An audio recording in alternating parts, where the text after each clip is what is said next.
Hello everyone and welcome back to my Warhammer 40k guides. I am Brady and today I will be giving some more general tips and tricks, this time about different ways to avoid Overwatch when charging. First off, I'd like to quickly apologize for not putting out any content in the last couple of days. It was Canadian Thanksgiving, so I was doing a lot of family stuff. But that's all over, so let's get back to some 40k guides. So in this episode, we are going to go over multiple ways you can avoid Overwatch. Some people might be asking, why teach this when I've been mentioning that close combat isn't that strong in competitive play, and I still stick by that statement for the most part. But sometimes, you might have a unit that isn't necessarily meant for close combat like tactical marines or guardsmen, but your opponent has a really big tank that can shoot most of your army off of the board.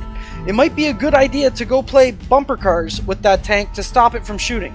To give a quick example of how you can figure out if it is worth charging a tank, take a look at your unit, take a look at the tank. Then figure out which unit has more firepower. If your unit has more firepower than their unit, then don't charge it because it isn't worth it, since you would rather get your shots off. If their unit has more firepower than your unit, then it's a good trade to send your unit in for the charge, because then you're using a quote-unquote pawn to hold up their queen. If their unit is stronger shooting-wise, then hold it up in close combat. If it's an Imperial Knight or something that can actually hit back pretty hard in close combat, then I would just stay away from it because trying to tie that down in close combat probably won't work. But other than that, tying stuff down in close combat can be game winning or game breaking, just depending on what you tie it down with and how you go about it. So with that said, let's move on to a couple of ways you can avoid Overwatch. So first off, let me explain why you might want to avoid Overwatch. Well, some units have a lot of firepower and can cause some pretty good damage to your unit even through Overwatch.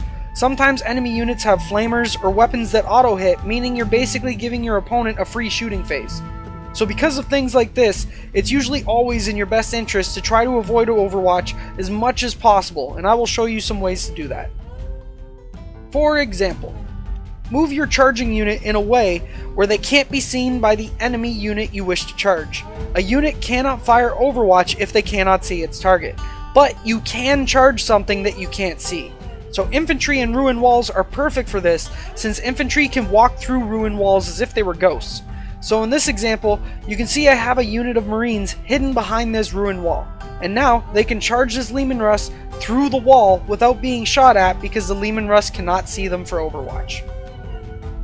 Next example. In the rulebook, it states that only your first model you move has to end within 1 inch of the charge target.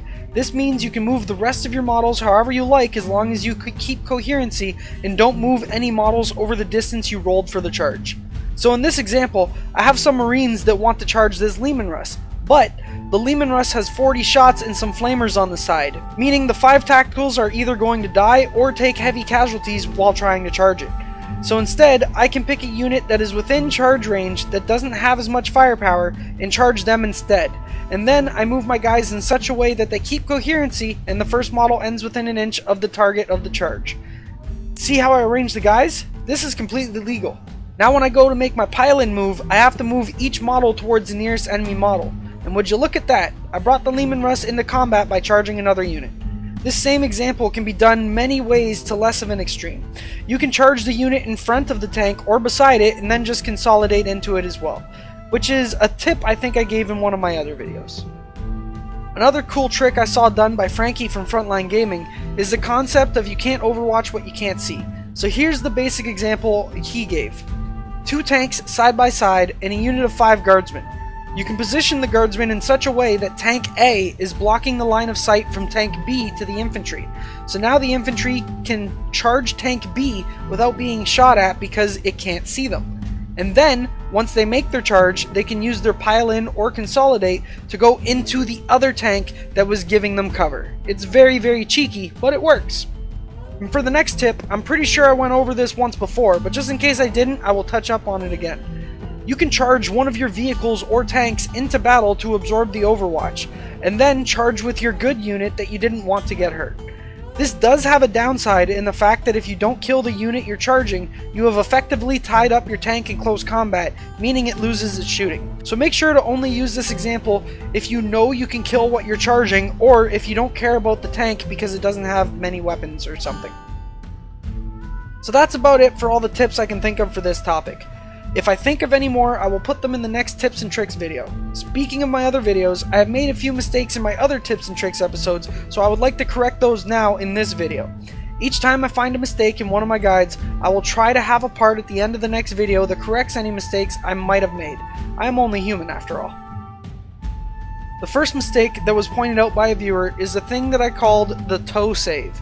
Back in 7th edition and the beginning of 8th edition, you didn't need to have your base fully within the terrain to get cover on infantry, and you only needed part of your base to be on the base or within the terrain to get your cover save.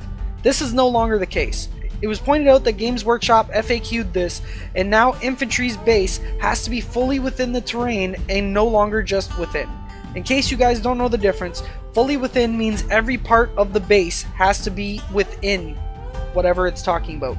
And just regular within just means any part touching it. Some things say within and other things say fully within. Now cover saves are only given when something is fully within. The next correction was about me talking about the heroic intervention and how you can move your characters for free in the enemy charge phase. This is still the case, but not to the extent I was talking about. The correction is that only your characters within 3 inches of an enemy can perform a heroic intervention. That's it. Everything else I said was correct, I believe.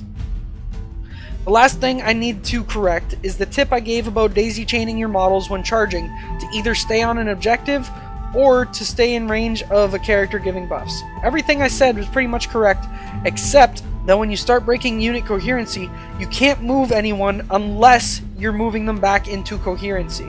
And if at any point you cannot make a move to get your unit back into coherency, that unit actually divides into 2 separate units. This is extremely rare, since in most cases you can normally move your guys back into coherency with your movement and advance. The only time I could see this ever happening is if you have a blob of infantry or boys and you decide to remove a line of them down the middle when taking casualties. This is the only way I can see this realistically happening. It's also kind of abusable too if you know that it works like this.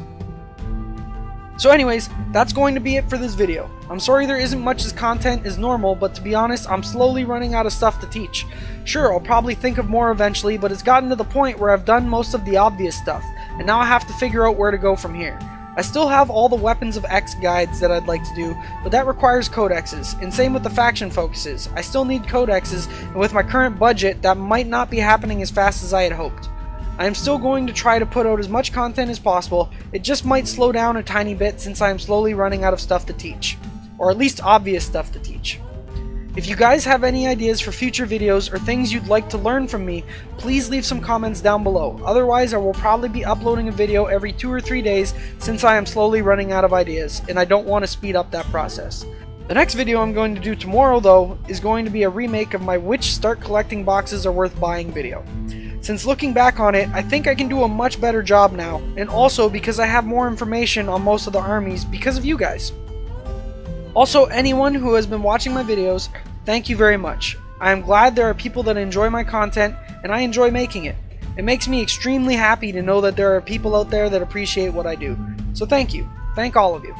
To all of my 218 subscribers, thank you very much. If you have any ideas for future videos or things you'd like me to teach, leave a comment down below. Also, don't forget to subscribe if you haven't already for more Warhammer 40k content. Thanks again everyone, and I'll see you in the next video. Happy wargaming.